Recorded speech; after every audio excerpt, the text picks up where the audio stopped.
This coming 4th of July, thousands of tea parties are planned throughout the United States.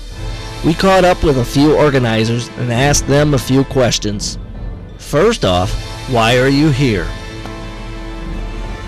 Really, I'm here because I think with everything that has been going on, especially recently, with the Obama administration, with the Bush administration, previous administrations, that it's time not only for the American people to wake up, but for the American youth to wake up. Just because we are under the age of 18 doesn't mean that we have a voice as well. We have our freedoms of the press. We have our freedom to petition. We are also American citizens. And even though it was a very difficult task to get a lot of kids to understand exactly what's going on, considering that there's so many different biases out there, there's so many different things in pop culture, different things that you see on the news, it's really hard to tell who's right, who's not.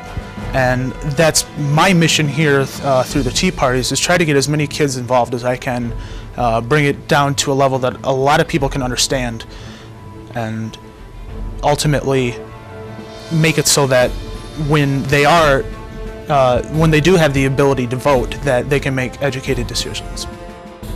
What message do you hope to send to Washington?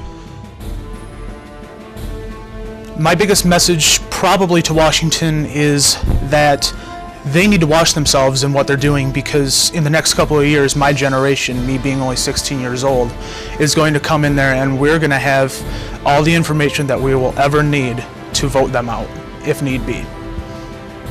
But the hardest part about that is to get those kids educated in the first place, with academia being corrupted here, there, everywhere, not really telling the facts where they are.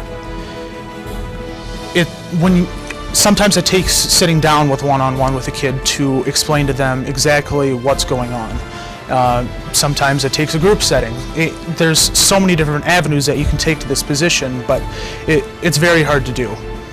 Bring it down on their level, explain it to them in a way they can understand, but at the same time not try to be too biased yourself. There's a lot of things that need to be done with this situation. It's very difficult for me to do, but I am definitely ready to take on that daunting task and try to help out my fellow friends and citizens to advance our country in a good direction in the future. What do you hope to see in Washington as a result?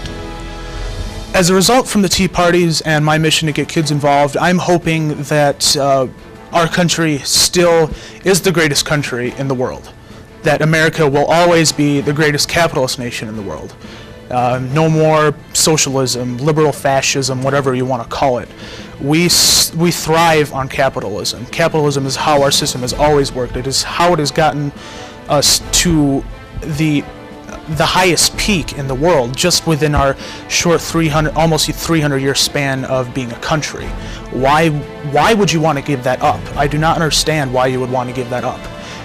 And through what we're doing here, I think that we're making probably one of the biggest steps that anyone in our history has ever made since the Revolution. And what we do, not just today, but in the days forward, not this next upcoming election in 2010 or 2012, but elections after that, it's really the key to what we want as the American people.